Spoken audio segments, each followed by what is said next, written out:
All right, so everyone's been talking about it, the Samsung Galaxy S25 Ultra, Yeah. and we're going to take a deep dive into it today. We've got a great review from Engadget to go over. Yeah, it's a big phone with a big price tag, so Exactly, 1,300 bucks is no joke, so we want to help you guys figure out if it's actually worth it to upgrade. for sure.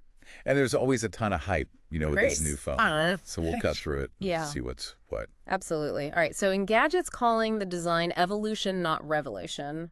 So, what do Huh. you think about that?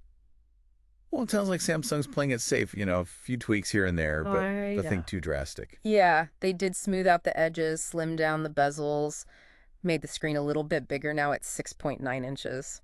Yeah. I mean, bigger is usually better, right? Yeah, especially when you've got that It's acrylic. Gorilla Armor 2 glass. Oh, yeah. And get this, it's got a really good anti-reflective coating too. Oh, that's nice. Yeah. Because who wants to be battling glare all the time? Yeah, especially on a big Yeah. screen like that. So, yeah, it's not a radical redesign, but hey, if it ain't broke, right? Right. If it works, why mess with it too much? Okay, let's talk about a feature that actually took a step back. Okay. The S Pen. Hmm. No more Bluetooth support, which means say goodbye to those air actions. Oh, wow. So you can't use it as a remote control anymore. Yeah, I mean, Engadget said most people didn't really use those air actions anyway, but I don't know. I feel like for presentations and stuff, it could be pretty handy. Yeah, for sure. Especially if you're used to using it that way, it's kind of a bummer. It's kind of like they're pushing people towards that S Pen Pro, Oh, yeah, you got to buy separate. as a premium separate purchase. Right. Make you spend even more money. Exactly. Yeah. So I'm curious, what do you think? Would you be bummed about losing the air actions? Honestly, I don't think it would be a deal breaker for me, Hmm. but I can see why some people would be upset, especially if they use them a lot. Yeah, totally. Yeah. All right, let's move on to something a little more exciting. Okay. Power. This phone has got the Snapdragon 8 Elite chip, Ooh. and the benchmarks are showing it's like 30 to 40% faster than the last model. Wow, that's a serious upgrade. That's huge. Yeah. So you can edit 4K video on the fly, no problem. Oh, wow. You can run all those crazy graphics intensive games, Nice. no lag whatsoever. Yeah, that's what you want. It's basically like a mobile workstation in your pocket. It's amazing. I mean, I could actually see myself editing videos on the go now. Right, like while you're waiting in line for coffee or something. Exactly. But okay, there has to be a downside, right? There's always a catch. All that power can't be free. Yeah. Where's the trade-off? What of the battery life? Well, Engadget did mention that the battery can drain pretty fast when you're using all that power. Oh, really? Yeah, so if you're a hardcore gamer, Yeah. you might want to keep a charger handy. Yeah, that makes sense. Yeah. So it's all about knowing your usage habits, right? Definitely. Like, are you the kind of person who needs to be plugged in all the time or? Right. Do you prioritize having raw power? It depends what's more important to you. Exactly. All right, so Samsung is really pushing the AI features on this phone. Okay, how so? They're integrating it into basically everything personalized feeds voice commands. Hmm. We've got Now Brief, which curates content based on your preferences. So it learns what you like. Yeah, and then Now Bar, which shows you relevant info on your lock screen and in your notifications. Interesting. So it's trying to be proactive. Right, it's like a personal assistant in your pocket. Oh, wow. But is this finally the year that AI actually lives up to the hype? That's the big question, right? Is it actually useful or is it just a bunch of gimmicks? Yeah, because, I mean, it sounds cool in theory, Right. but how much control are we willing to give up Yeah, in exchange for that convenience, that's a good point. It's a trade-off for sure. And it's not just Samsung doing this, right? No, it's everyone.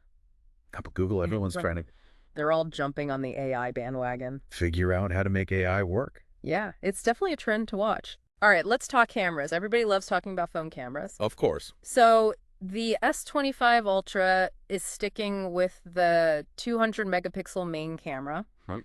and the 50 megapixel telephoto lens, Right. but they added a new 50 megapixel ultra wide sensor. Oh, wow.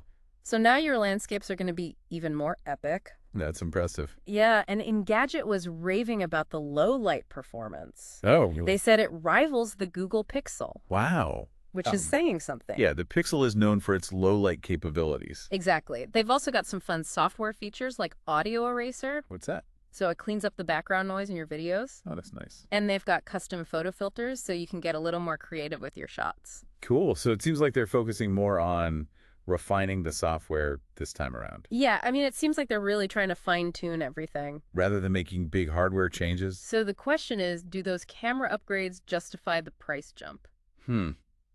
That's a tough one. Especially when you consider the design as more of an evolution than a revolution. Yeah, I mean, if you're a serious photographer, Right. you might be looking for more, More innovation. more groundbreaking features. All right, last but not least, battery life. Okay. Engadget got over 29 hours Wow. on their video rundown test. That's incredible. It's pretty amazing, right? Yeah. But there's this whole Key 2 situation that's a little weird. What do you mean? So the S25 Ultra is technically Key 2 compatible, Okay. but it doesn't have built-in magnets. Oh. So you might need a special case or an adapter to actually get that. To get the magnets. Yeah, to get that magnetic charging experience. So it's not as seamless as it could be. It's like they're trying to be Qi 2 ready, Right.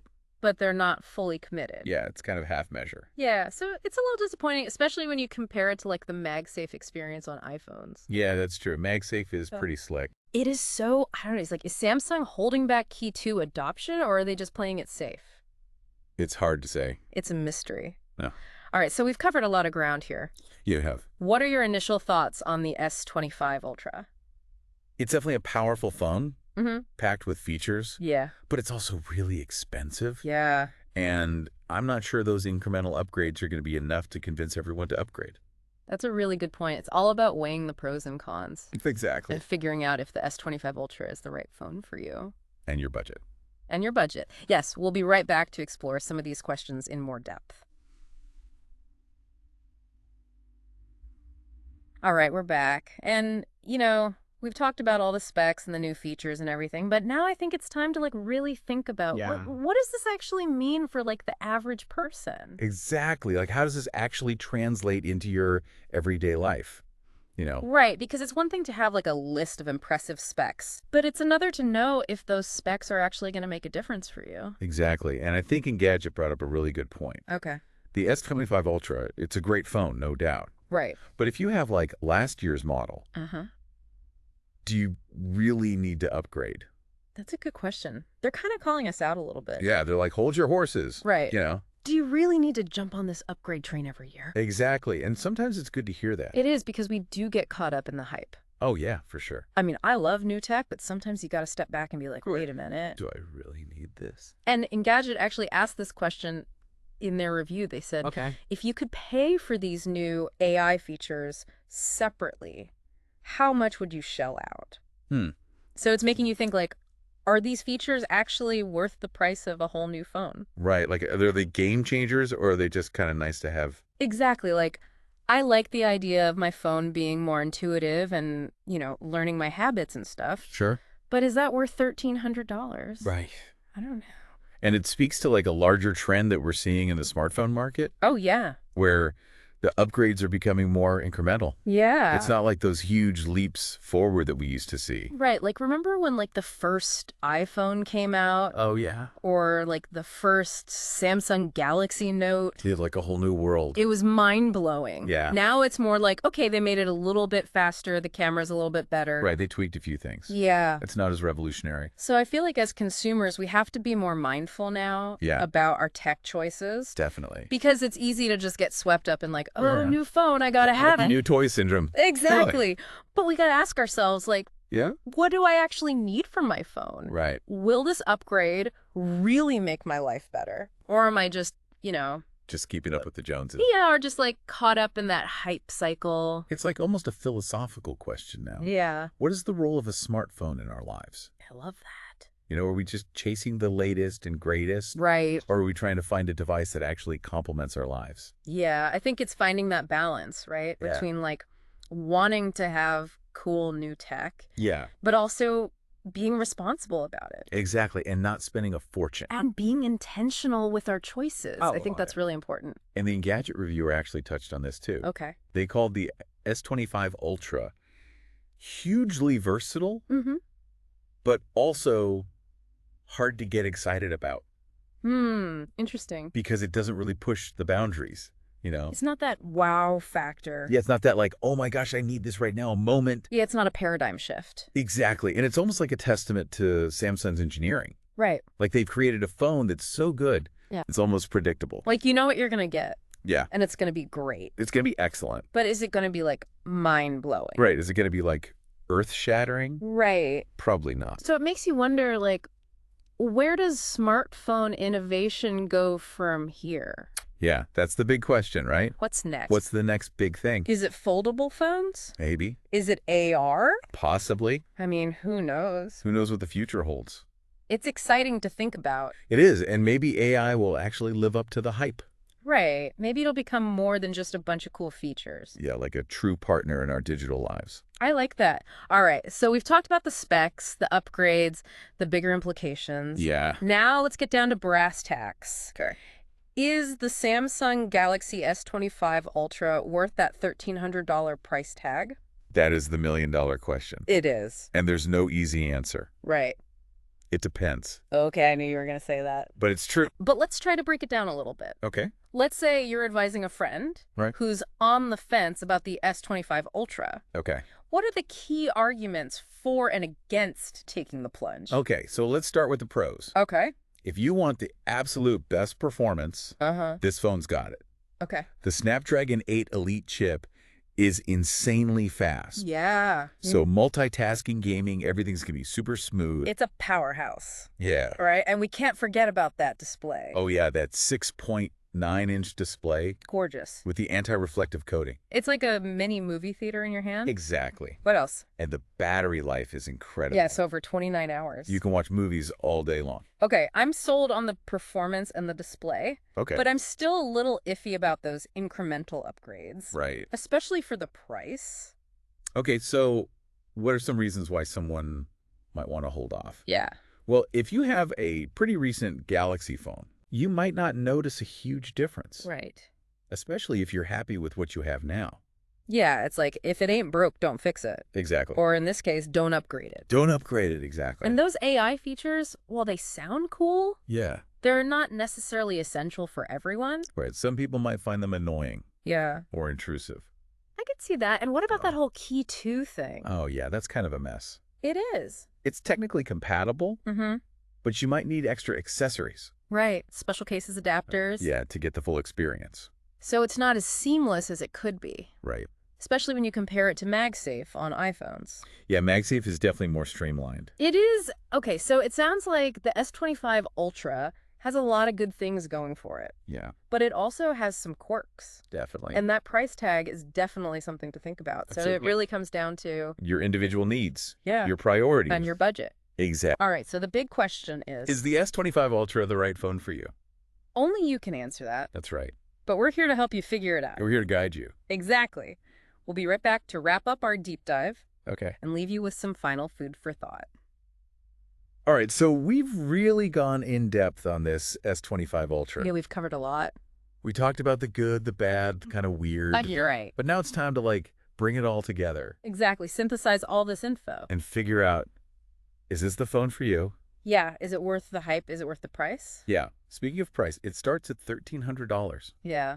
That's a chunk of change. That's a lot of money. So let's break it down if you had to, like, sum it up. Okay. What are the top reasons to buy this phone? Okay. Well, if you're all about performance, this phone is a beast. Yeah. That Snapdragon 8 Elite chip is no joke. It's super fast. Yeah, it's blazing fast, multitasking, gaming, everything's going to be super smooth. Okay, so it's a powerhouse. Absolutely. And that display, oh yeah, that display is gorgeous. 6.9 inches anti-reflective coating. Yeah, it's beautiful, perfect for watching movies. Yeah, forget the movie theater, just watch everything on your phone. Exactly. And don't forget about the battery life. Oh, yeah, that's true. Over 29 hours of video playback. Yeah, you can binge watch an entire series on one charge.